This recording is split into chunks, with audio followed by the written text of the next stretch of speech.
Halo, selamat siang Tribuners. Anda sedang menyaksikan live update Tribun News edisi Minggu 7 Agustus 2022. Siang ini akan kami sajikan informasi teraktual dan menarik yang dilaporkan secara langsung oleh reporter lapangan kami. Bersama saya, Mesa Desirait, inilah live update selengkapnya. Ke informasi pertama, Tribuners, Partai Gelombang Rakyat atau Gelora Indonesia melakukan pendaftaran partai politik peserta pemilu 2024 ke KPU RI pada Minggu 7 Agustus pagi. Partai berlambang gelombang ombak ini melakukan pendaftaran sekira pukul 9.30 waktu Indonesia Barat. Pendaftaran dipimpin langsung oleh Ketua Umum Partai Gelora Indonesia, Anies Mata, dan Wakil Ketua Umum Fahri Hamzah, didampingi Sekretaris Jenderal Mahfuz Sidik dan Bendahara Umum Ahmad Rilyadi. Untuk informasi selengkapnya akan disampaikan langsung oleh wartawan Tribun News, Mario Christian, yang kini sudah terhubung bersama kami. Silahkan rekan Mario. Ya, rekan Mei, terima kasih. Pada hari ini Partai Gelombang Rakyat atau Gelora Indonesia melakukan pendaftaran partai politik peserta pemilu 2024 ke Komisi Pemilihan Umum KPU RI pada Minggu tanggal 7 Agustus 2022 pagi. Partai berlambang gelombang ombak ini melakukan pendaftaran sekira pukul 9.30. Pendaftaran dipimpin langsung oleh Ketua Umum Partai Gelora Indonesia Anies Mata dan Wakil Ketua Umum Fahri Hamzah, didampingi Sekretaris Jenderal Mahfuz Sidik dan Bendahara Umum Ahmad Rilyadi. Anies menyatakan seluruh persyaratan yang diminta oleh KPU sudah pihaknya penuhi dan dinyatakan lengkap. Bicara ihwal target, Partai Gelora berharap dapat capai target threshold 4%. Hingga saat ini Partai Gelora mengaku masih belum memikirkan capres siapa yang akan diusung dan juga belum hendak berkoalisi. Sebab Anies mengatakan Partai Gelora akan fokus dalam verifikasi partai pemilu lebih dulu. Dalam kesempatan ini Partai Gelora juga mengajak para pengurus DPN Partai Gelora, diantaranya Deddy Miswar, Deddy Minggumelar, hingga Rati Senggarwati dan juga para kader. Partai Gelora merupakan partai ke-14 yang mendaftar pemilu 2024. Adapun partai yang sudah mendaftar adalah Partai Demokrasi Indonesia Perjuangan atau PDIP, Partai Keadilan dan Persatuan PKP, Partai Keadilan Sejahtera atau PKS, Partai Reformasi, Partai Rakyat Adil Makmur, Partai Persatuan Indonesia atau Perindo, Partai Nasional Demokrat Nasdem, Partai Bulan Bintang, Partai Negeri Daulat Indonesia, Partai Kebangkitan Nusantara, Partai Garuda, dan juga Partai Demokrasi Rakyat Indonesia. Tahapan pendaftaran parpol calon peserta pemilu 2024 sendiri digelar mulai 1 Agustus hingga 14 Agustus 2022 mendatang. Sekian rekan Mei. Baik, terima kasih rekan Mario atas laporan Anda, dan Tribuners, wartawan kami juga telah menghimpun wawancara dengan Ketua Umum Partai Gelora. Berikut tayangannya untuk Anda. Alhamdulillah kami sudah memenuhi seluruh persyaratan yang diminta oleh KPU. Tadi jumlah-jumlahnya sudah saya sebutkan tadi. Total jumlah DPW, DPD, dan DPC serta kartu tanda anggota dan syarat jumlah perempuan 30%. Harapan dari Partai Gelora yang sedang mendaftarkan diri ke KPU. Mudah-mudahan insya Allah KPU segera menyatakan bahwa seluruh persyaratan yang diminta oleh mereka sudah kami penuhi dan kami dinyatakan lengkap. Pak Anies, targetnya apa Pak Anies? Targetnya apa Pak? Target kita insya Allah lolos threshold 4%. Cita-citanya besar, langkahnya realistis. Keributan kembali terjadi di ruang rapat paripurna DPRD Kabupaten Maluku Tengah. Jika sebelumnya nyaris terjadi adu jotos, kali ini ada aksi lempar mikrofon dari salah seorang anggota kepada anggota DPRD Maluku Tengah lainnya. Insiden lempar mic dilakukan Muhammad Kudus Tehuayo terhadap Musri Adin Labahawa. Insiden itu terjadi sesaat setelah Ketua DPRD Fadzah Tuan Kota akan membuka sidang paripurna pengumuman pemberhentian akhir masa jabatan Bupati Wakil Bupati Maluku Tengah di ruang paripurna DPRD setempat pada Jumat kemarin. Untuk informasi selengkapnya akan disampaikan langsung oleh wartawan Tribun Ambon, Lukman Mukadar, yang kini sudah terhubung bersama kami. Silakan rekan Lukman.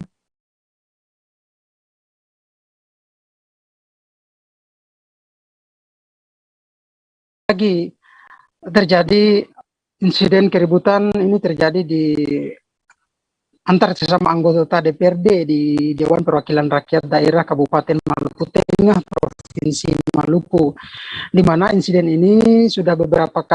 seperti ini sudah beberapa kali terjadi di DPRD tersebut, dan kali ini nyaris terjadi jika sebelumnya, maksud kami jika sebelumnya itu nyaris terjadi adu jotos antar sesama anggota. Nah, kali ini ada aksi lempar mic dari salah satu anggota kepada anggota DPRD lainnya, di mana insiden lempar mic ini dilakukan oleh Muhammad Kudus Tehuwayo terhadap Musriadin Labahawa.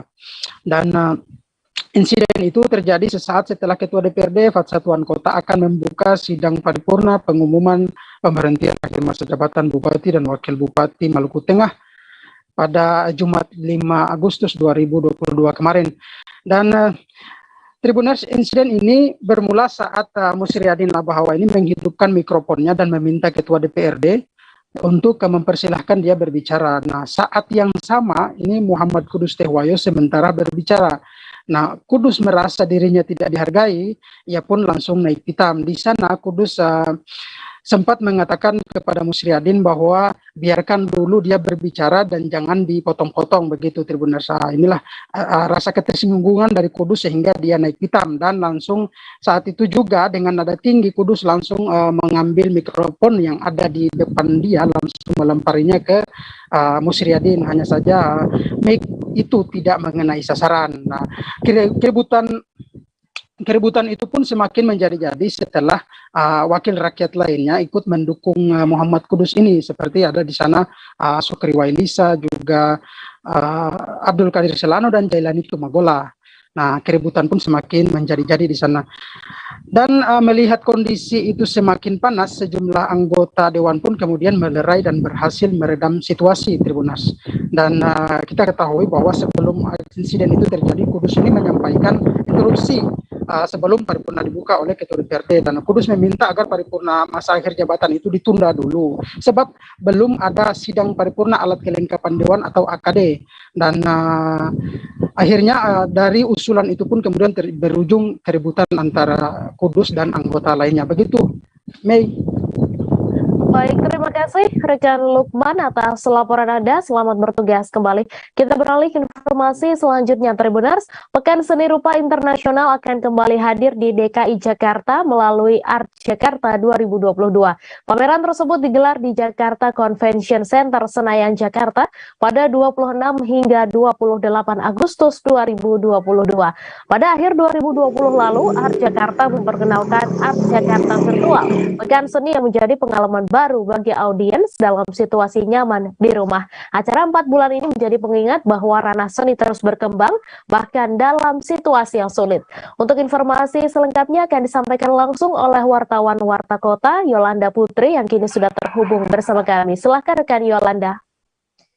Baik, Mei, terima kasih. Selamat siang, Tribuners, bahwa memang pameran Art Jakarta sebentar lagi akan berlangsung, di mana mulai tanggal 26 sampai 28 Agustus, yaitu di JCC Senayan, Jakarta, dan nantinya akan ada 9 segmen pameran. Yang pertama ada Art Jakarta Galleries, ini segmen utama pekan seni ini terdiri dari total 62 galeri dengan perincian 39 galeri seni dari Indonesia dan 23 galeri seni dari mancanegara.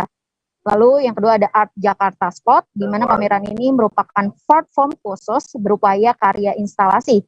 Karya yang akan dipresentasikan dalam pameran ini disesuaikan untuk pekan seni ini, dan akan ada 15 karya terkurasi di Art Jakarta Spot di pekan seni rupa Art Jakarta nanti pada tanggal 26-28 Agustus. Lalu ada AJX, adalah prakarsa kolaborasi antara Art Jakarta dan lembaga atau perusahaan swasta untuk menampilkan koleksi mereka di Art Jakarta bagi audiens yang lebih luas. Selanjutnya ada AJ1, ini segmen yang satu ini adalah segmen baru untuk galeri internasional dalam menyajikan pameran solo yang terkurasi. Lalu yang kelima ada Bali Art Scene, di mana segmen baru lain dalam Pekan Seni Rupa Art Jakarta 2022 adalah Bali Art Scene. Segmen ini untuk galeri dari Bali yang menampilkan para seniman kontemporer dari Bali. Selanjutnya ada Art Jakarta NVT, di mana segmen ini untuk karya seni NVT. Art Jakarta NVT pertama kali digagas oleh Art Jakarta Garden dan akan diperluas oleh Art Jakarta dengan skala yang lebih besar. Lalu ada scene, segmen ini segmen bagi kolektif yang untuk seniman atau nirlaba untuk menggalang dana. Lalu ada Art Jakarta Play, di mana area ini dirancang khusus untuk memberi ruang bermain bagi anak-anak yang mengasah kreativitas, kepekaan, dan imajinasi lewat berbagai aktivitas. Dan terakhir ada Art Jakarta Talks, di mana sebuah platform dialog bagi pakar, pengamat, seniman, kolektor, kurator untuk berbagi pengalaman dan pengetahuan dengan pengunjung. Baik, sekian Mei. Baik, terima kasih rekan Yolanda atas laporan Anda, dan Tribuners, wartawan kami juga telah menghimpun wawancara dengan pihak terkait. Berikut tayangannya untuk Anda. Sampai sekarang sih berharap ada beberapa seniman bisa datang, tapi ya yang lebih pasti sih karya. Katanya nggak apa-apa kan? Itu persoalan. Tapi udah ada yang Bukan hambatan untuk berkunjung ke Indonesia. Untuk warga negara Hongkong ke Indonesia ini sih gampang. Kalau pulang karantinanya 5 hari yang dibayarin pemerintah hotel, kemudian mereka masih 7 hari lagi di rumah. Jadi ada beberapa ya kebijakan negara masing-masing berbeda-beda. Jadi ada beberapa orang yang menganggap acara saya cuma 3-4 hari di Jakarta pulangnya. Iya. ini belum ada yang mau Beberapa. Kalau yang Asia Tenggara karena jauh lebih longgar, kayaknya datang.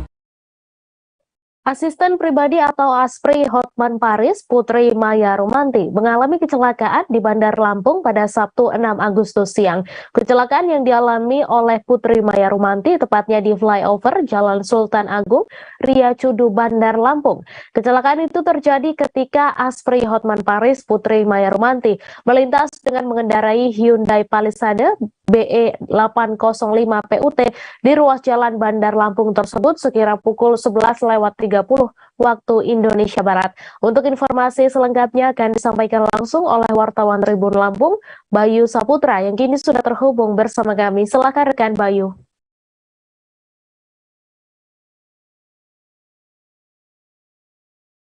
Selamat siang rekan Mei dan Tribuners dimanapun berada.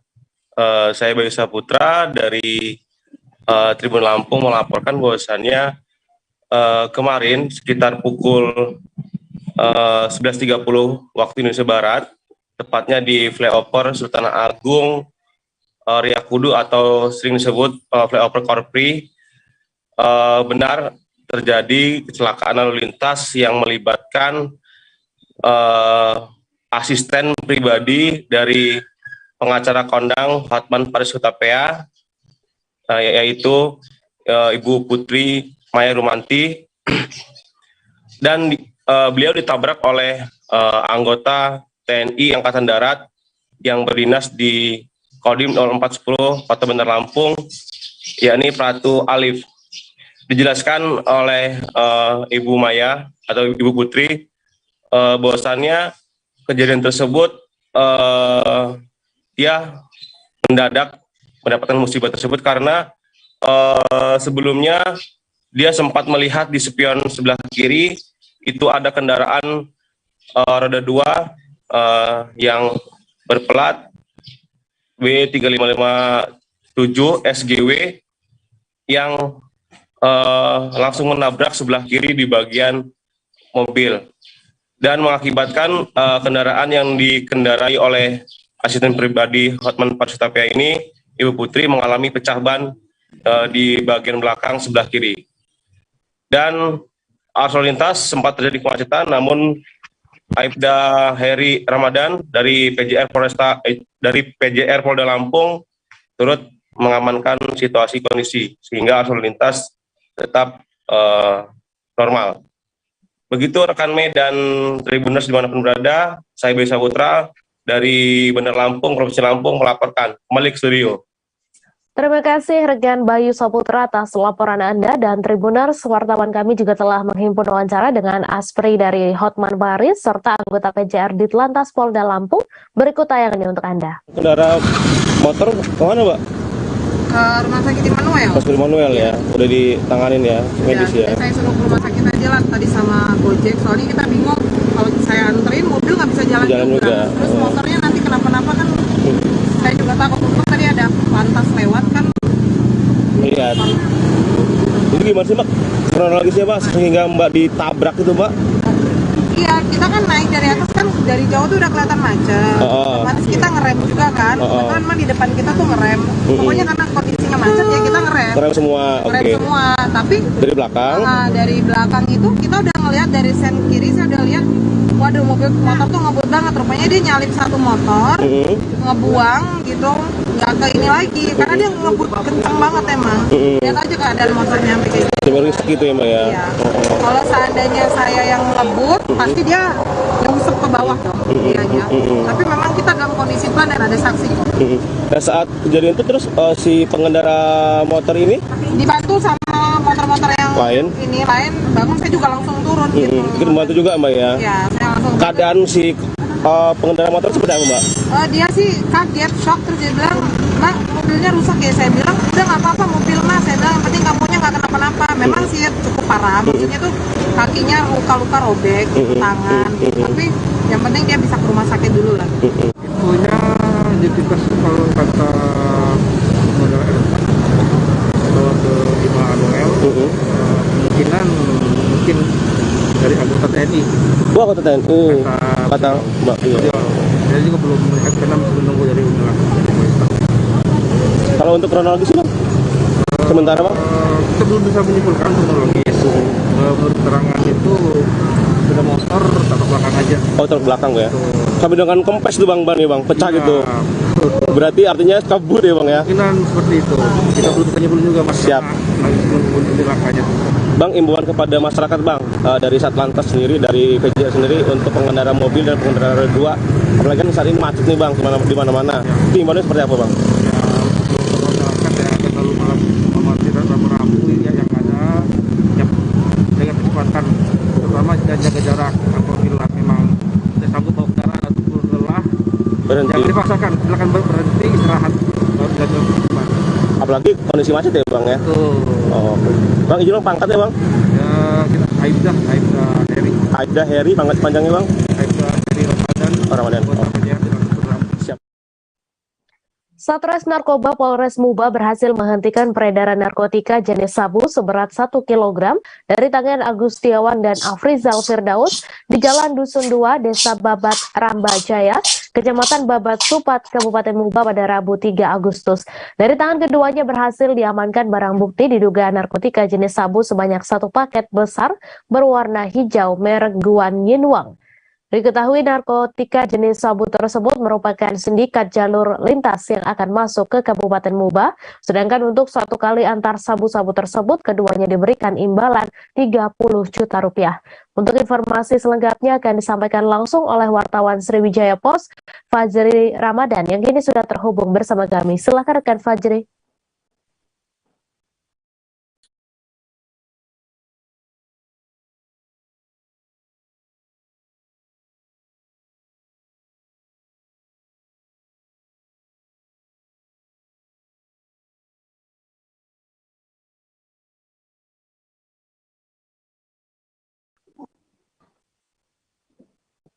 Silakan rekan Fajri. Baik, terima kasih rekan Mei. Baik, terima kasih rekan Mei. Sebelum tersangka pengedar tersebut diamankan, pihak kepolisian dari Satres Narkoba Polres Muba berhasil mendapatkan informasi mengenai keberadaan atau peredaran narkoba jenis sabu-sabu seberat 1 kg. Dari informasi tersebut, Satres Narkoba bersama Polsek Babat Supat langsung bergerak untuk mencari keberadaan dan menyelidiki kebenaran tentang peredaran narkoba jenis sabu-sabu tersebut. Dari informasi yang telah dihimpun, akhirnya didapati 2 tersangka, yakni Agustiawan dan Afrizal Firdaus, yang diamankan di Jalan Babat Supat, Desa Rambajaya, Kabupaten Musi Banyuasin. Dari keduanya diamankan narkotika jenis sabu-sabu seberat kurang lebih 1 kg dan sejumlah uang tunai sebanyak Rp500.000. Dari pemeriksaan sementara dari pihak kepolisian Satres Narkoba, tersangka dijanjikan mendapatkan upah sebesar 30 juta untuk sekali mengantar. Namun dari keterangan keduanya, mereka baru pertama kali melakukan pengantaran barang haram narkoba tersebut. Tidak hanya itu saja, Satres Narkoba juga bersama Polres Supat dalam kurun bersamaan mengamankan 2 tersangka berbeda, yakni Ramadan dengan 94 gram narkoba jenis sabu-sabu, kemudian Andi Irawan dengan 100 gram sabu-sabu. Saat ini keempat tersangka sudah diamankan di Polres Mubah dan akan dikenakan primer pasal 114, junto 132, subsidiar pasal 120 ayat dengan ancaman hukuman mati atau seumur hidup dan penjara minimal 6 tahun. Baik, terima kasih rekan Fajri atas laporan Anda, dan Tribuners, wartawan kami juga telah menghimpun wawancara dengan salah seorang tersangka. Berikut tayangannya untuk Anda. Jadi dari hasil tangkapan, jajaran Satres Narkoba Polres Musi Banyuasin selama 4 hari kita melaksanakan kegiatan berhasil mengungkap 1.200 gram sabu dengan 4 tersangka di beberapa titik, yang pertama di jalur lintas Babat Supat ada 2 TKP di situ, kemudian di Songidin. Dan ini menandakan bahwa peredaran narkoba di wilayah hukum Polres Musi Banyuasin ini sangat masif sekali, dan perlu kita lakukan upaya-upaya tindakan yang tegas pada pelaku-pelaku. Harapannya adalah pada masyarakat tentunya diharapkan untuk memberikan informasi sekecil apapun agar kita bisa menindak tegas pelaku-pelaku. Untuk jalur sendiri mungkin dari rawan mungkin cepat. Ya, karena kita jalur perlintasan, ya, lintas timur, lintas tengah, tentu rawan ya peredaran gelap narkotika. Berbagai provinsi akan masuk ke tempat kita. Tentunya kita akan menggelar ya masing-masing polsek razia ya pada jam-jam tertentu yang mudah-mudahan nanti bisa kita dapatkan hasil yang memuaskan. Apa ini mungkin ada kaitannya dengan jaringan dari luar? Ini jaringan lokal aja. Kalau dari pemeriksaan kita ada yang lokal.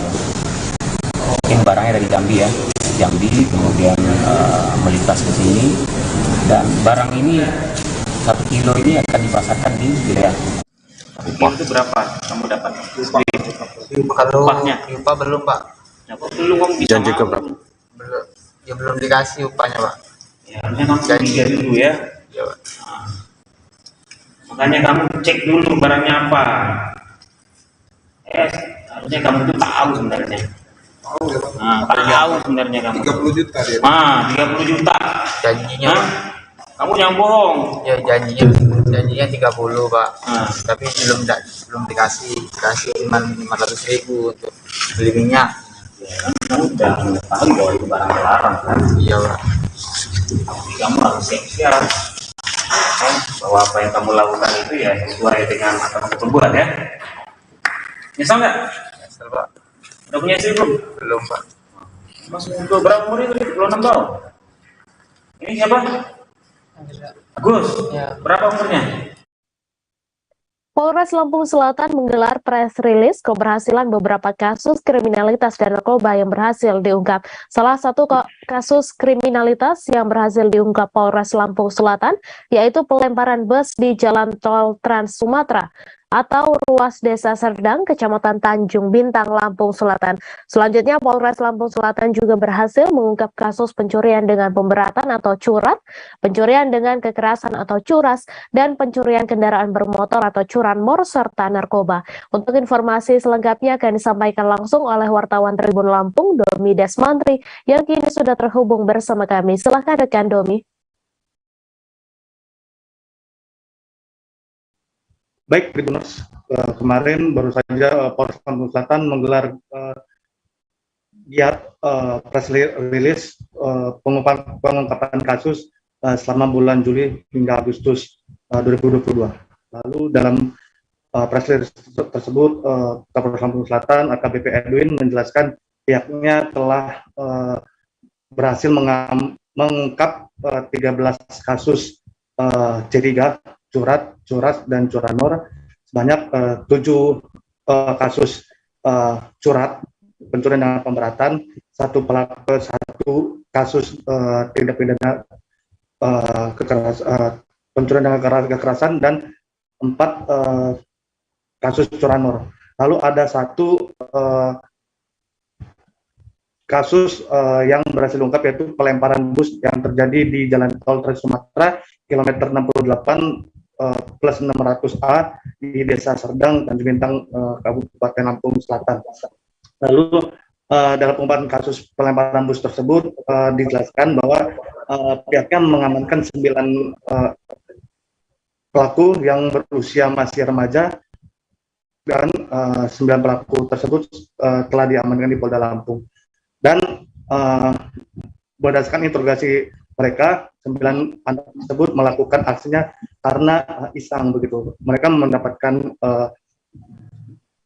data anak-anak tersebut melalui rekaman CCTV maupun juga keterangan saksi-saksi yang ada di lokasi. Selain pelemparan bus ke PO Bus Palala, mereka juga sempat melempar ke kendaraan lain, salah satunya juga bus Damri dan juga kendaraan lainnya. Lalu selain mengungkap 13 kasus C3, Polres Lampung Selatan juga berhasil mengungkap kasus narkoba begitu.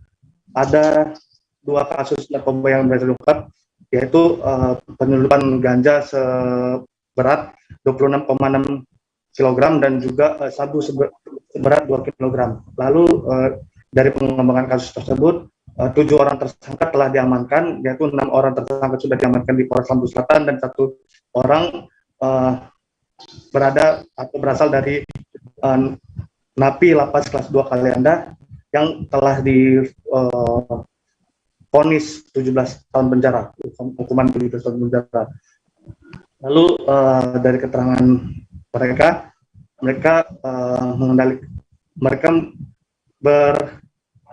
berdistribusi melalui paket begitu, melalui distribusi paket ALS dan juga Indakargo yang ada di Kecamatan Bakoeni, di Pelabuhan Bakoeni, Lampung Selatan. Mungkin itu saja yang bisa saya sampaikan, Tribuners. Baik, terima kasih rekan Domi atas laporan Anda. Selamat bertugas kembali. Kita beralih ke informasi selanjutnya, Tribuners. Jambret beraksi di Aceh Timur. Korbannya yaitu Darmawati dan anaknya Siti Nurziana, warga desa Gampong Tok Belang, Kecamatan Julok, Aceh Timur. Kapolsek Simpang Ulim, Ibtu Syamsul Bahri, membenarkan peristiwa tersebut yang terjadi di Jalan Nasional Banda Aceh Medan, tepatnya di area persawahan Gampong Belang, Kecamatan Simpang Ulim, Aceh Timur, pada Jumat 5 Agustus sekira pukul 15 waktu Indonesia Barat. Untuk informasi selengkapnya akan disampaikan langsung oleh wartawan Serambi News, Seni Hendri, yang kini sudah terhubung bersama kami. Silakan rekan Seni.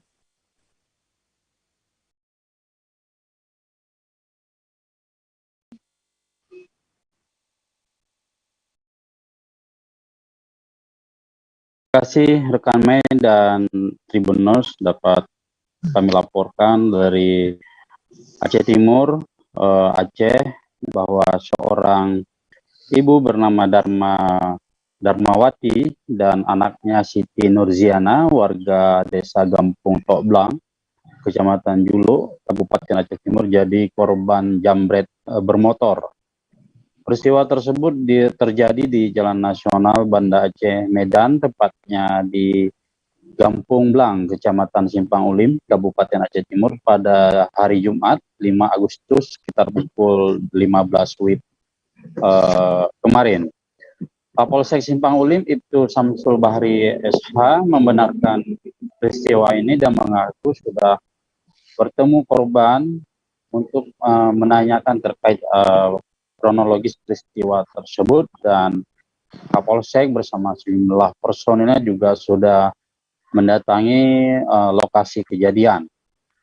Menurut Kapolsek, dari pengakuan korban, peristiwa tersebut terjadi berawal saat itu kedua korban sedang dalam perjalanan pulang dari kota Pantong Labu, Kabupaten Aceh Utara, menuju ke rumahnya di Kecamatan Julo, Kabupaten Aceh Timur. Saat itu mereka mengendarai sepeda motor jenis Honda Vario BL 5381 DAY. Saat itu ketika mereka melintas di lokasi kejadian, tepatnya di area persawahan yang pada saat itu memang kondisinya sangat sepi, dari arah yang sama atau dari arah belakang muncul dua orang pengendara, dua orang berboncengan yang menggunakan satu sepeda motor jenis Honda Vario warna putih tanpa nomor polisi. Tiba-tiba pelaku memepet sepeda motor korban dan menendang korban sambil menarik tas korban, sehingga korban, ibu dan anaknya terjatuh di badan jalan. Pelaku pun berhasil membawa kabur tas korban yang berisi uang tunai senilai 1 juta rupiah, HP 1 unit HP Oppo, kemudian surat kendaraan bermotor, yaitu STNK, KTP dan ATM milik korban. Warga sekitar yang melihat kejadian langsung menghubungi personil Polsek Simpang Ulim dan mengevakuasi kedua korban ke Puskesmas Kecamatan Simpang Ulim untuk mendapatkan perawatan. Kapolsek mengaku peristiwa ini sedang dalam penyelidikan pihaknya. Atas kejadian tersebut, Kapolsek Ibtu Samsul Bahri menghimbau pengendara sepeda motor, khususnya kaum ibu-ibu, agar menyimpan tas milik mereka yang berisi barang berharga di dalam bagasi sepeda motor. Hal ini bertujuan untuk menghindari tindak pidana pencurian dengan kekerasan ataupun jambret, karena pengendara sepeda motor, khususnya kaum ibu-ibu ini menjadi sasaran empuk bagi pelaku jambret di jalan raya. Jadi Kapolsek menghimbau para pengendara, khususnya kaum ibu-ibu, agar ketika berkendara agar tidak menggendong tasnya di bahu, melainkan disimpan di bagasi. Karena jika tasnya digendong di bahu ketika terjadi aksi penjambretan, tentu pengendara akan hilang kendali yang rawan menyebabkan terjadinya kecelakaan. Demikian rekan Mei dari Aceh Timur, Seni Hendri melaporkan. Terima kasih rekan Seni Hendri atas laporan Anda. Selamat bertugas kembali. Seorang prajurit junior berpangkat prajurit 2 atau Prada bernama Ahmad Nur sempat menjadi bahan tertawaan sesama prajurit. Di tengah kunjungan dari Panglima TNI Jenderal Andika Perkasa, dirinya ditanya bagaimana kesan selama tergabung dalam latihan bersama Super Garuda Shield 2022. Terhadap Ahmad, panggilan karib Ahmad Nur, Andika menanyakan apakah dirinya sudah berbaur dengan seluruh prajurit dari US Army. Untuk informasi selengkapnya akan disampaikan langsung oleh wartawan Tribun Kaltim, Muhammad Zain, yang kini sudah terhubung bersama kami. Silakan rekan Zain. Rekan Mei dan Tribuners melaporkan dari Kota Balikpapan, Kalimantan Timur, di mana pada kunjungan dari Panglima TNI Jenderal Andika Perkasa di Balikpapan, Kalimantan Timur, Panglima Andika sempat berkunjung untuk menyapa seluruh prajurit, baik itu dari prajurit Yonif 623 maupun dari Batalion 235 US Army. Di sini tujuan dari Panglima TNI Andika Perkasa sendiri ingin mengetahui sejauh apa perkembangan daripada latihan-latihan yang sudah terselenggara sejak tanggal 1 Agustus 2022 kemarin. Dalam hal ini, Panglima TNI Andika juga sempat menanyakan kepada salah satu prajurit termuda, dalam hal ini prajurit 2, Ahmad Nur, yang bagaimana kesan dan impresi daripada Ahmad Nur terhadap pelatihan Super Garuda Shield 2022. Dari Ahmad Nur sendiri mengakui bahwa dia merasa bersyukur bisa ikut dalam ajang latihan ini karena memang seperti kita ketahui, musuh yang dilibatkan dalam pelatihan Super Garuda Shield ini bukan dari sesama TNI Angkatan Darat, melainkan dari negara tetangga.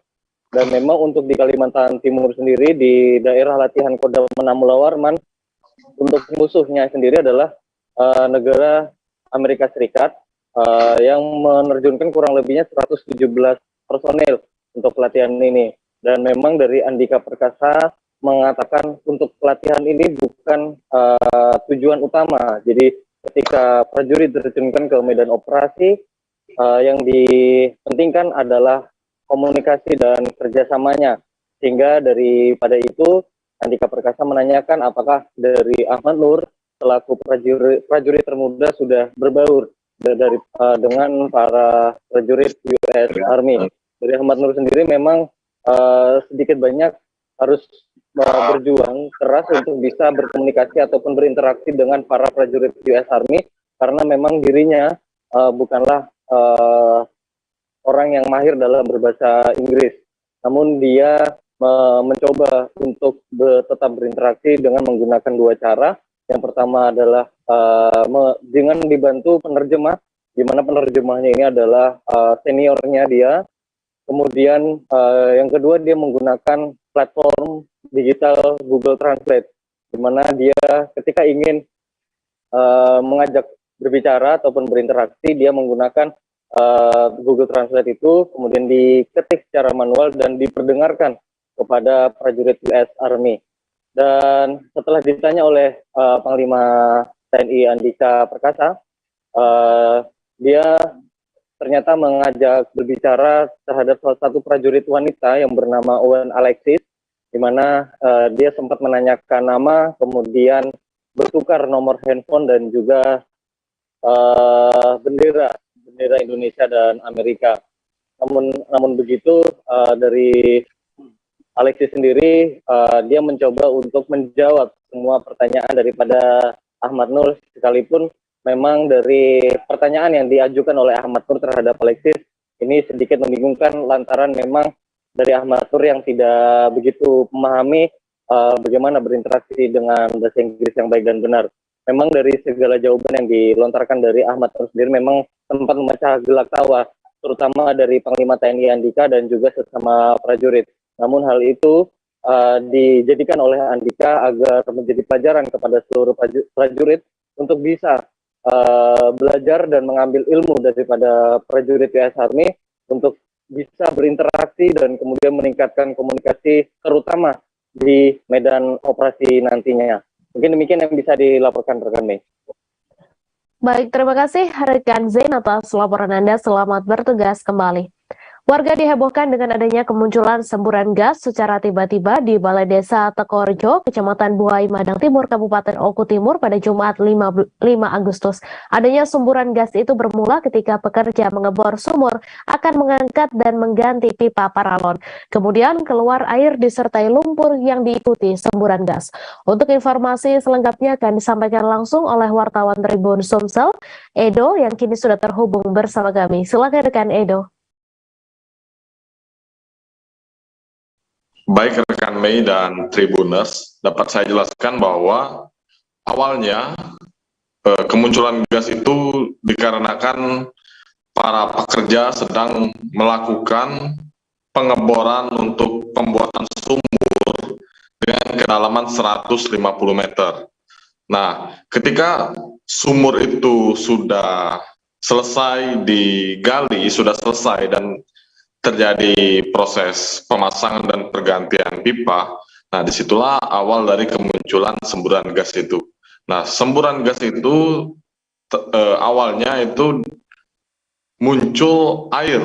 Nah, air yang menyembur itu dengan ketinggian 1 meter. Nah, setelah itu setelah 1 jam berselang baru tercium aroma gas di sekitar lokasi kejadian. Dan setelah itu baru diketahui bahwa memang benar itu adalah gas yang keluar dari dalam tanah. Nah, untuk diketahui sebenarnya proses penggalian sumur itu diperuntukkan bagi masyarakat sekitar untuk memperoleh air bersih. Karena di sekitar titik lokasi kejadian itu memang sulit untuk mendapatkan air bersih seperti itu. Namun bukannya mendapatkan air ketika proses pengerjaan sumur bor itu malah gas yang keluar.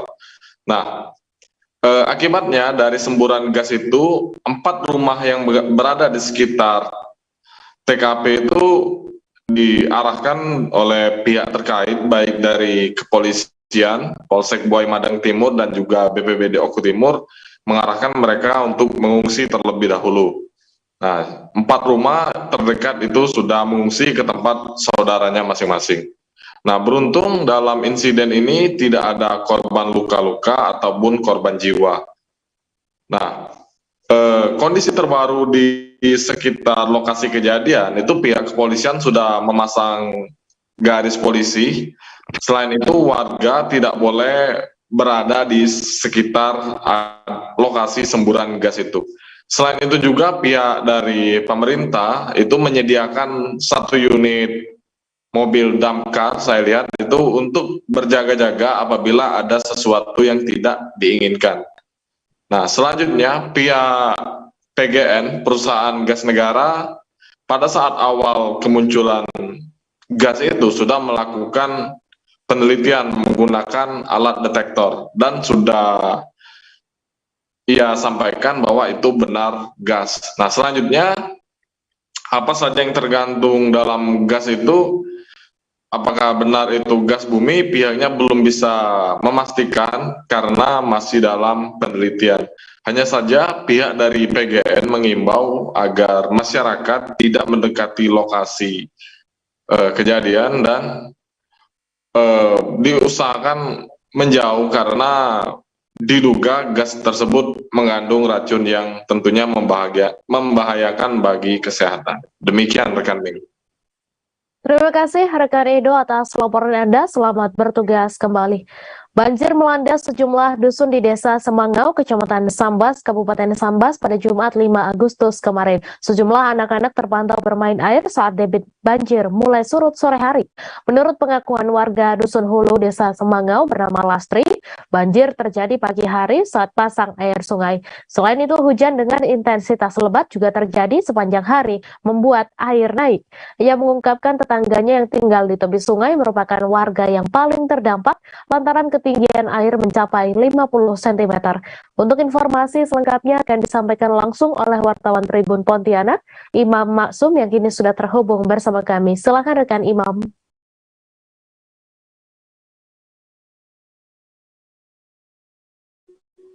Baik, terima kasih Mei dan Tribuners yang ada di rumah. Saya menginformasikan dari Kabupaten Sambas, Kalimantan Barat bahwa telah terjadi banjir di Dusun Hulu, Desa Semangau, Kabupaten Sambas, Kalimantan Barat pada Jumat pagi kemarin.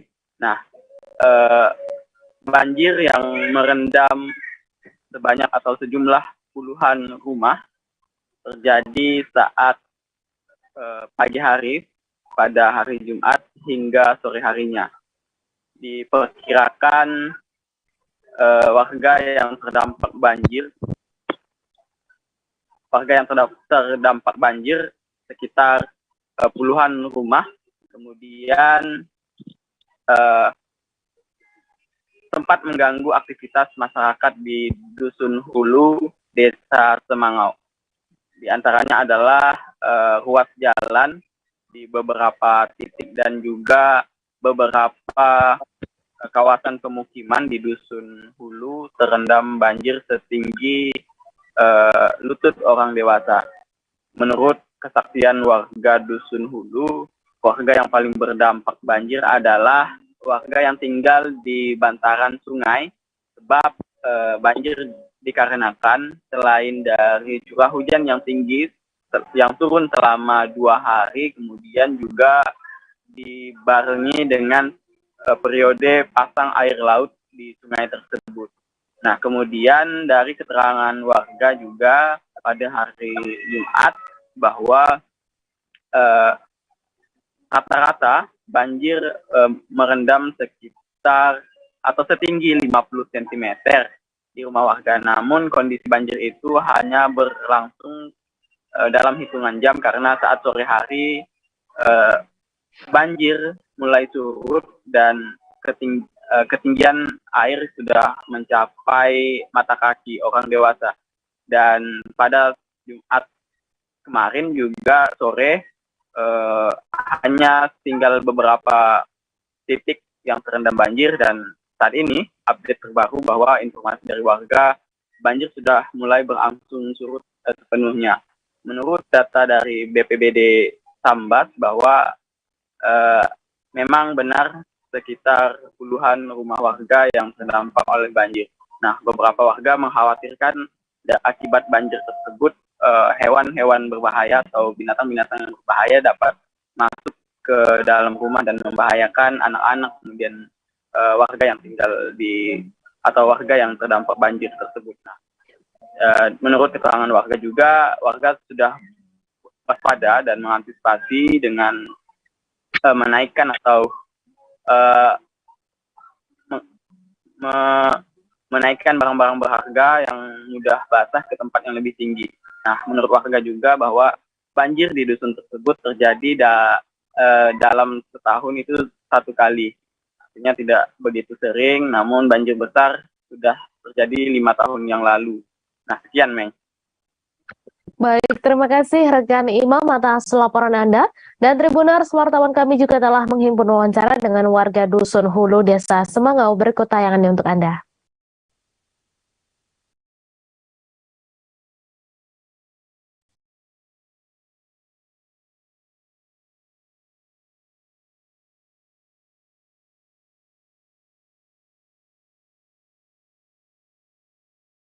Mala itu nak kemana Ibu Mala tuh? Yo, nak bagi-bagi rezeki. Oke, Bu Mala, tadi kondisi banjir tadi pagi seperti apa Bu? Dalam lah sampai nak naik ke rumah tadi. Nah, terus Bu, mulainya tadi pagi kayak dari semari? Tadi pagi lah. Yo, rumah yang dolok semalam. Yang mana rumah mana? Tepi sungai dulu menjadi kena air banjir Bu. Bu,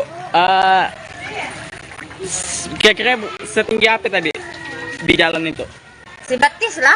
Sebatis orang dewasa ya? Kayak Bu, berdampak tidak Bu banjir ini terhadap aktivitas masyarakat? Banyak ulat-ulat ya menaikkan ke rumah ya. Yang tinggi naik ke rumah ya Bu. Apa himbauannya kepada anak-anak, kepada bayi-bayi mungkin masyarakat Bu kalau kondisi banjir? Sana berkapak. Nah. Ya lihat berkapak ya. Oke, Bu. Memang biasa banjir di daerah dusun sini Bu? Biasa, tapi jarang juga. Tahun 2012 kayak dulu sekali. Itu sekali. Berarti ketika hujan deras, musim hujan, kemudian air bisa diceritakan Bu, tadi pagi air naik di Desa Semangau. Ini sampai mana airnya? Di bayangan itu di dapur tinggi. Di dapur, ya di depan itu terlalu tinggi kayak, tapi agak ada lah. Tapi yang kebanyakan dua orang di tepi sungai sih ya, sampai tidur pun berandam. Kena tempat tidur kayak gitu ya? Tidur ibu pun berandam. Di rumah kami masih nangah palatut, sampai itu pun masih nangah palatut. Sampai saat ini ada himbauan dari kepala desa atau dari pemerintah? Di Sian kalau masih, masih informasinya di Sian. Itu yang dipersiapkan warga saat ini Bu, mengantisipasi misalkan naik lagi, apa yang dipersiapkan? Apa yang siapkan banyak ke atas lah. Oke, mengemaskan barang ya? Tadi pernah berkemas barang. Kulkas pernah dianukan, ditegakkan ke kayu lagi. Ibu siapa namanya Ibu? Astri. Bu Astri Bu. Nah, Ibu Astri juga bercerita. Oke, ini tiap tahun ke Bu banjir di situ? Dan juga biasanya dah 5 tahun, dah 5 tahun yang lalu dalam dua besar dua. Setelah Irjen Verdi Sambo dibawa ke Makobrimob Kelapa II Depok, Jawa Barat, kondisi di sana tak ada penjagaan ketat dari petugas yang terpantau pada Minggu 7 Agustus pagi. Di depan pintu masuk hanya ada 2 anggota bersenjata laras panjang menggunakan helm hitam dan body vest. Setiap kendaraan roda 2 dan roda 4 yang masuk ke Makobrimob diperiksa oleh 2 anggota tersebut. Untuk informasi selengkapnya akan disampaikan langsung oleh wartawan Warta Kota, Miftahul Munir, yang akan menyampaikan laporan selengkapnya. Silakan rekan Munir. Baik rekan Mei, bisa saya jelaskan di lokasi Makobrimob sendiri pada pagi tadi itu terpantau sepi, tidak ada penjagaan ketat dari aparat kepolisian, namun ada 2 anggota polisi yang berjaga di depan Makobrimob membawa laras panjang dan memeriksa setiap kendaraan yang masuk, baik mobil ataupun sepeda motor. kendaraan yang masuk ini ditanyakan tujuan dan keperluan masuk ke dalam kompleks Makobrimob tersebut. Nah, di dalam sana ada Irjen Verdi Sambo yang kabarnya sudah dibawa sejak Sabtu sore kemarin dan menjalani masa tahanannya selama 30 hari ke depan, sehingga pemeriksaan kematian Brigadir Joshua di kediaman Irjen Verdi Sambo Kompleks Polri Duren 3 bisa berjalan secara akuntabel dan bisa kasus ini terungkap secara terang benderang. Dari pantauan di lokasi juga ada satu mobil taktis milik Makobrimob dan 5 kendaraan sepeda motor trail yang diparkir di depan mobil yang terparkir di depan Makobrimob tersebut. Begitu rekan Mei. Baik, terima kasih rekan Miftahul Munir atas laporan Anda. Selamat bertugas kembali. Kita beralih ke informasi selanjutnya, Tribuners. Kereta Tayo atau Sepur Kelinci tak bisa melintas bebas di jalur lalu lintas Kabupaten Tuban. Kereta modifikasi tersebut menjadi perhatian akibat tertabrak kereta api di perlintasan Desa Silebu, Kecamatan Keragilan, Kabupaten Serang pada Selasa 26 Juli lalu. Sebanyak 9 orang penumpang dilaporkan meninggal dunia atas kejadian tersebut. Untuk informasi selengkapnya akan disampaikan langsung oleh wartawan Surya M. Sudarsono yang kini sudah terhubung bersama kami. Silakan rekan Sudar.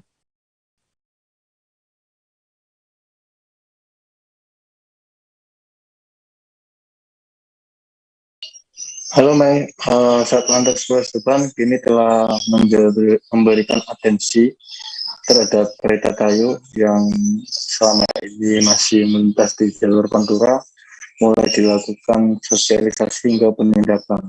Hal ini buntut daripada kejadian di Serang, di mana kereta Tayo tertabrak kereta hingga 9 orang tewas. Dalam penindakan ini, pihak Satlantas telah melakukan sosialisasi di wilayah Pantura khususnya yang mulai dari Palang hingga Banjar, di mana di daerah itu selain kereta Tayo juga ada bentor, sosa dan lain-lain, di mana kendaraan penumpang yang harusnya kendaraan barang seharusnya digunakan untuk barang, namun digunakan untuk mengangkut manusia juga.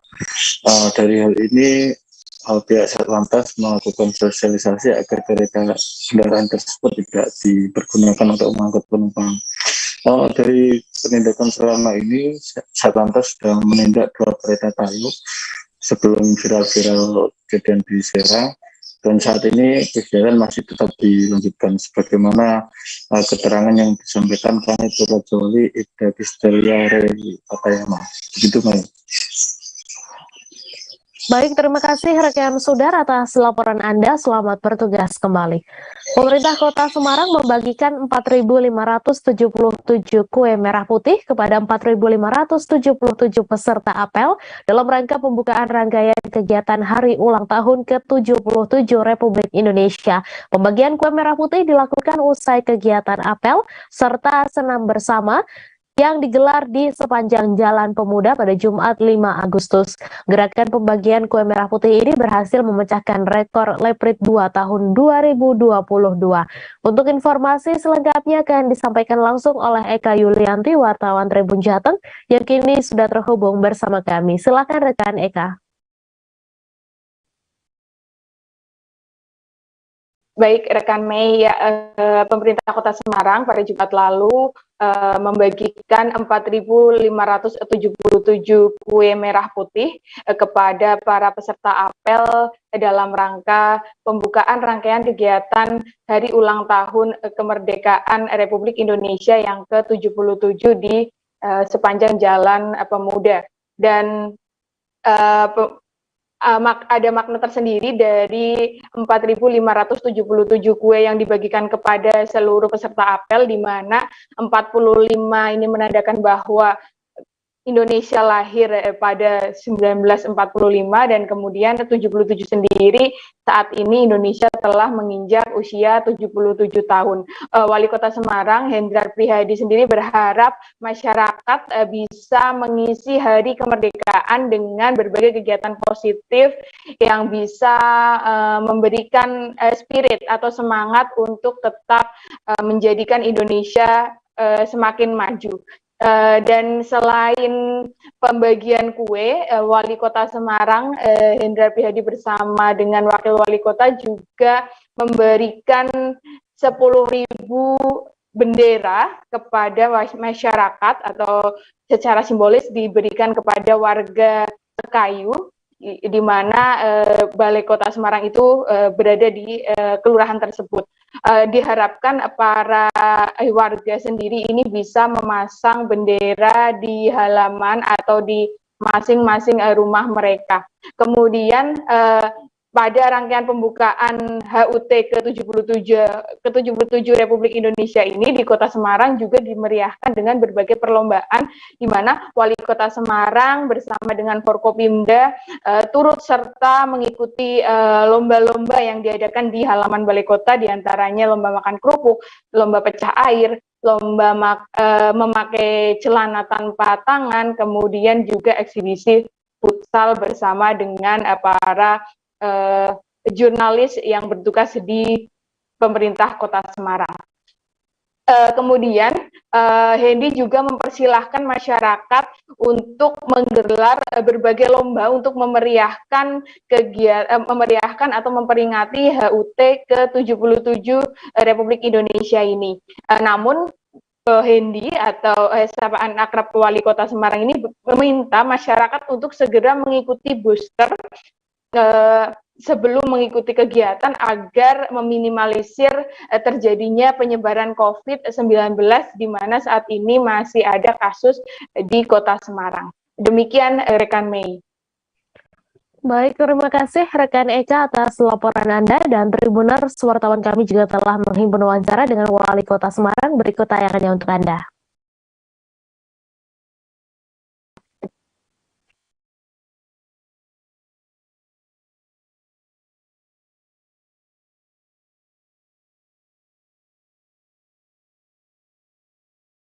Ya, kami mengajak seluruh warga bangsa, khususnya masyarakat Kota Semarang.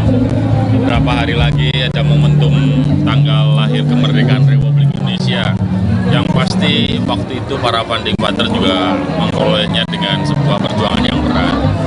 Maka bagaimana kemudian kita memaknai Dirgahayu ulang tahun Republik Indonesia ini sebagai sebuah refleksi, sebagai sebuah evaluasi, sebagai sebuah semangat dan spirit kita bahwa kita ini generasi yang dilahirkan oleh para founding father kita. Maka sudah wajib buat kita untuk mengisi kemerdekaan ini dengan semua daya kemampuan kita semaksimal mungkin supaya bangsa ini, bangsa Indonesia semakin maju dan menjadi bangsa yang disegani di seluruh dunia. Tadi dengan penghargaan pemberian kue merah putih sendiri gimana Pak?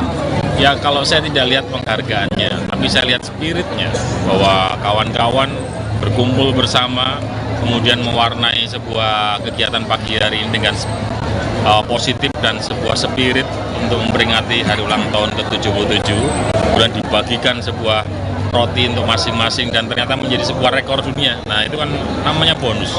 Yang penting ikhtiar kita, yang penting upaya kita untuk bisa memajukan, melayani, kemudian membuat masyarakat senang tinggal di Kota Semarang, bahwa nanti akan datang hal-hal lain seperti penghargaan dan lain-lain, itu bagian dari bonus.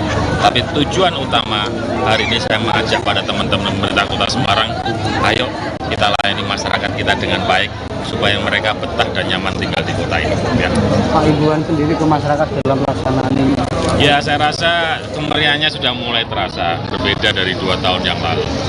Hari Minggu yang lalu, hari Minggu sebelumnya saya jalan-jalan ke kampung-kampung, kerja bakti sudah dilakukan, pasang penjor, cat-cat marka jalan, ya kesemuanya membuat silaturahim dan kekompakan ini terjaga dengan baik. Ya, mudah-mudahan semangat itu terus bisa kita pertahankan.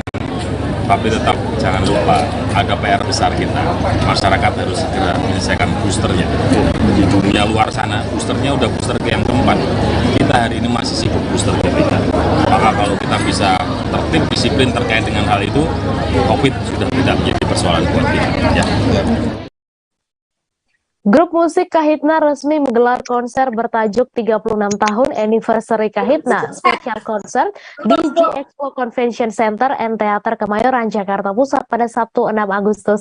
Kali ini Kahitna menggelar sebanyak 2 kali di hari yang sama setiap show. Kahitna memiliki dress code khusus untuk para penontonnya. Sesi pertama penonton konser diarahkan memakai busana colorful, sedangkan untuk sesi kedua penonton wajib mengenakan busana dengan nuansa gelap. Untuk informasi selengkapnya akan disampaikan langsung oleh wartawan Warta Kota, Ihwana Mutuah Miko yang kini sudah terhubung bersama kami. Silakan rekan Ihwana. Ya, terima kasih rekan Mei. Untuk konser Kahitna sendiri sudah berlangsung kemarin. Konser tersebut dilaksanakan 2 kali show. Di mana untuk show pertama mereka menggunakan tema Suara Sudah Cantik, dan untuk tema kedua mereka menggunakan tema monokrom. Untuk sore hari semua penonton terlihat berwarna-warni, menyegarkan mata, di mana semuanya ikut dengan tema yang sudah disiapkan oleh Kahitna sendiri. Sudah 2 tahun Kahitna melangsungkan konser ini sampai akhirnya kembali bisa melaksanakan konser tersebut. Seperti itu rekan Mei. Baik, terima kasih rekan Ihwana atas laporan Anda. Selamat bertugas kembali. Kita beralih ke informasi selanjutnya, Tribuners. Bagi masyarakat Jawa, bulan Suro atau dalam penggalan Islam disebut Muharram memiliki makna tersendiri. Di Kabupaten Semarang, warga desa Samban Bawen memperingati masuknya bulan Suro dengan menggelar tradisi Grebek Gunung Kendali Sodo. Tradisi itu dipusatkan di sebuah mata air yang oleh warga setempat disebut Sendang Cupu Manik. Untuk informasi selengkapnya akan disampaikan langsung oleh wartawan Tribun Jateng, Reza Gustaf yang kini sudah terhubung bersama kami. Silakan rekan Reza.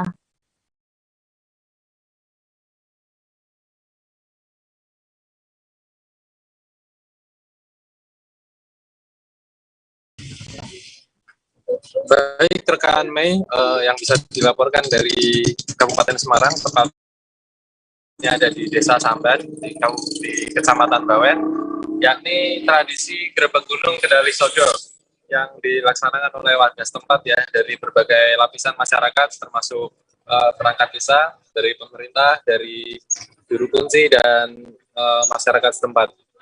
Di tradisi Grebek Gunung Kendali Sodo tersebut dipusatkan di sebuah sendang atau mata air yang dinamakan dengan Sendang Cupuman. Di sendang tersebut warga melakukan ritual, upacara, doa-doa, dan penjamasan. Nah, yang salah satu yang dijamas itu sebuah replika atau bentuk dari Garuda Pancasila yang dijamas di sana untuk melambangkan persatuan dan kesejahteraan bagi masyarakat Indonesia, khususnya setempat ya. Di sana pun juga terdapat kirap atau arak-arakan, jadi warga melakukan arak-arakan keliling dusun dengan membawa sejumlah sedekah bumi untuk sambil berdoa mengharapkan kesejahteraan ya. Dan di sini juga ada kepercayaan bahwa Gunung Kendali Sodo itu dijaga oleh Hanoman, ya, tokoh wayangan Hanoman yang dipercaya pernah bertapa atau menjaga di gunung tersebut, dan pertapaannya dilakukan di Sendang. Jadi juga ada patung Hanoman juga ya yang ada di sini. Dan tradisi ini dilakukan biasanya saat memasuki bulan Suro atau dalam penanggalan Islam Muharram ya. Di sini itu tradisi dilakukannya setiap tahun saat memasuki Suro, dan tak hanya ritual dan upacara, warga-warga juga menggelar senian musik, tari, dan juga warga-warga lain juga ada yang berjualan juga, menyajikan makanan-makanan di sini. Dan saat ini masih berlangsung ya, tadi sejak tadi pagi hingga saat ini masih berlangsung. Dan di Kabupaten Semarang sendiri juga terdapat banyak tradisi-tradisi yang unik untuk memperingati bulan Suro ini. Ini juga berkaitan juga dengan bulan Agustus ya, yang menjelang peringatan Hari Kemerdekaan Republik Indonesia. Jadi momennya sangat tepat untuk warga beramai-ramai melaksanakan atau merayakan tradisi ini. Begitu yang bisa disampaikan Mei dari Bawen Kabupaten Semarang. Baik, terima kasih rekan Reza Gustaf atas laporan Anda. Selamat bertugas kembali. Kami masih akan menyajikan informasi menarik untuk Anda. Seusai jeda sejenak, tetap di Live Update. Oke, apa kabar Bang Arif di sini untuk strateginya? Kalau saya sendiri di Jumip 37 ini yang semalam baru mulai, saya dapat sebenarnya aku nggak ngerasa itu penangkapan atau penggerbegan atau apapun itu, karena gitu posisinya aku kriteria. Jadi kita mengenal disebut dengan stroke yang tidak berdarah dengan stroke yang berdarah. Stroke yang tidak berdarah itu biasanya ditandai dengan adanya penyumbatan. Kalau itu penyumbatan di sini mungkin pikirnya tidak ke situ kali ya, tapi kalau di Korea atau di Kamboja itu ada beberapa paper yang saya itu mas, ya dulunya tukang koran. Oh gitu ya, tukang koran. Ya saya baca itu Pak. Tuh kan pernah baca kan? Jadi kalau saya jadi tanggal itu udah bersyukur banget. Si anak ini dijadikan sebagai tersangka begitu.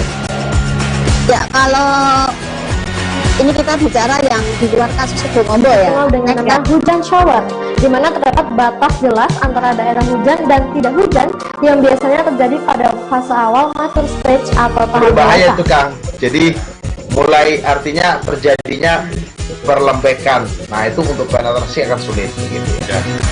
Dok saya ini menurut saya memang tidak mudah, bukan urusan tanah diambil.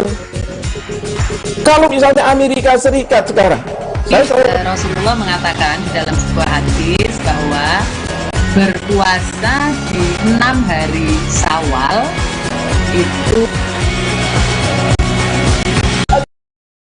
Terima kasih Anda masih menyaksikan Live Update. Jelang hari ulang tahun ke-77 Republik Indonesia, Lomba Gerak Jalan Pelajar dilaksanakan memeriahkan jelang Hari Kemerdekaan di tahun 2022 ini. Kegiatan tersebut merupakan event perdana. Total jumlah peserta yang mengikuti kegiatan tersebut berjumlah 600 peserta yang terbagi dalam 38 regu. Untuk informasi selengkapnya akan disampaikan langsung oleh wartawan Tribun Kaltara, Muhammad Supri yang kini sudah terhubung bersama kami. Silakan rekan Supri. Baik, terima kasih rekan Mei.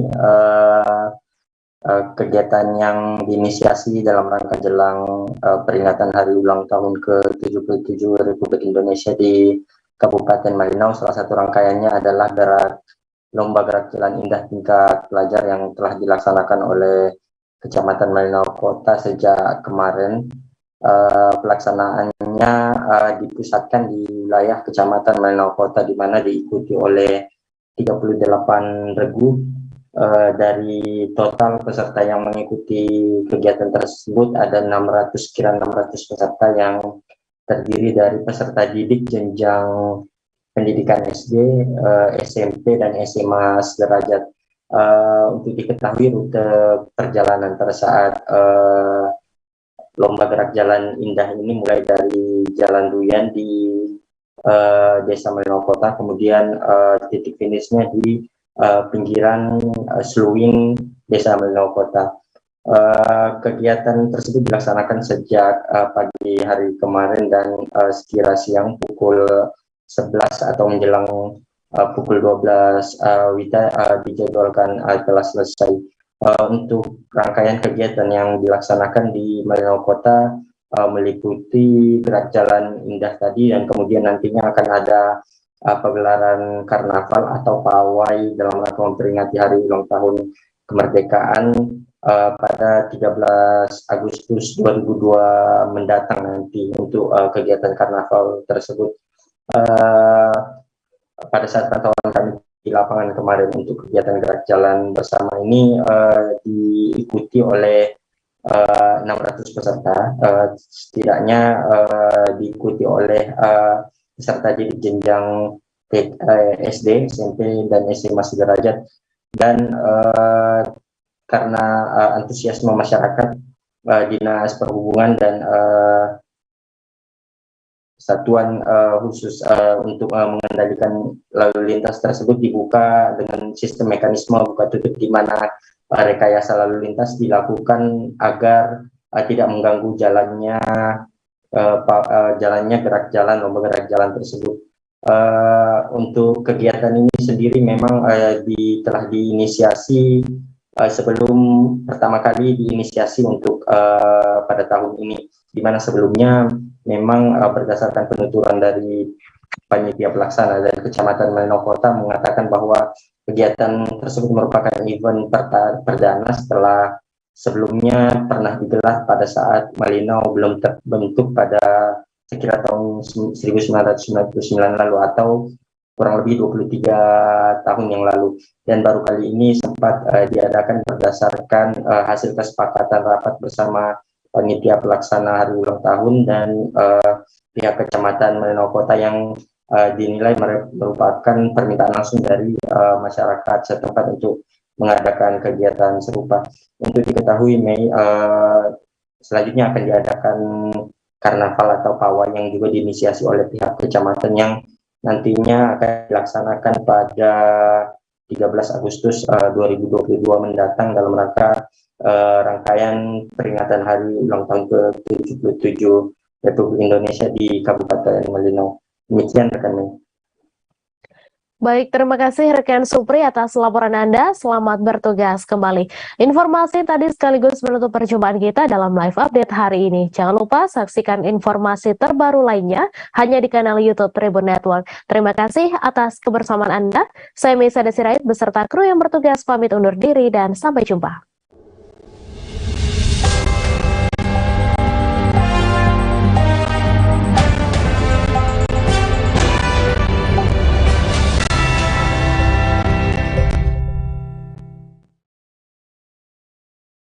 Jangan lupa like, subscribe, dan share ya!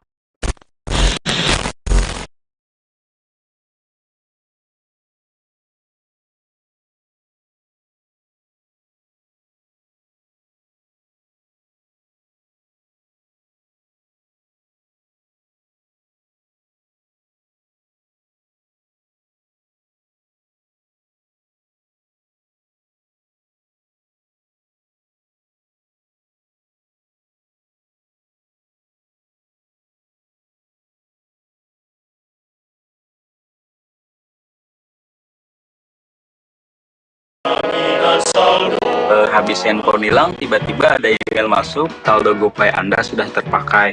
Terus saya laporan tuh, besok-besokannya saldo saya udah kembali gitu. Jaminan saldo kembali, GoPay bener terbukti aman gitu. Topik utama kami kali ini, Saudara, kasus polisi tembak polisi terus diusut. Kadif Humas Polri Irjen Dedi Prasetyo mengatakan Irjen Verdi Sambo kini dibawa ke tempat khusus yang berada di Makobrimob. Verdi Sambo selanjutnya diperiksa oleh Inspektorat Khusus. Irjen Dedi Prasetyo menyebut pemeriksaan di Makobrimob di Kelapa II Depok, Jawa Barat untuk menindaklanjuti 25 personel Polri yang diduga melakukan pelanggaran kode etik terkait penanganan TKP dalam peristiwa yang menewaskan Brigadir Yosua pada 8 Juli lalu. Pemeriksaan Irjen Verdi Sambo seiring dengan proses pengusutan penyebab kematian Brigadir Yosua yang ditangani oleh tim khusus bentukan Kapolri. Inspektorat Khusus sudah melakukan pemeriksaan terhadap 25 orang. 4 diantaranya sudah ditempatkan di tempat khusus untuk pembuktian hal lain.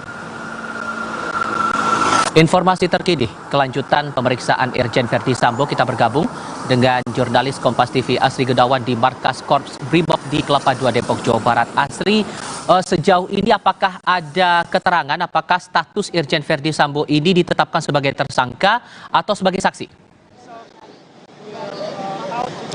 Kami sudah mengonfirmasi kepada Kadif Humas Polri Irjen Dedi Prasetyo, sampai saat ini status dari Irjen Verdi Sambo adalah sebagai saksi atas kasus dugaan pembunuhan Brigadir Yosua Huta Barat.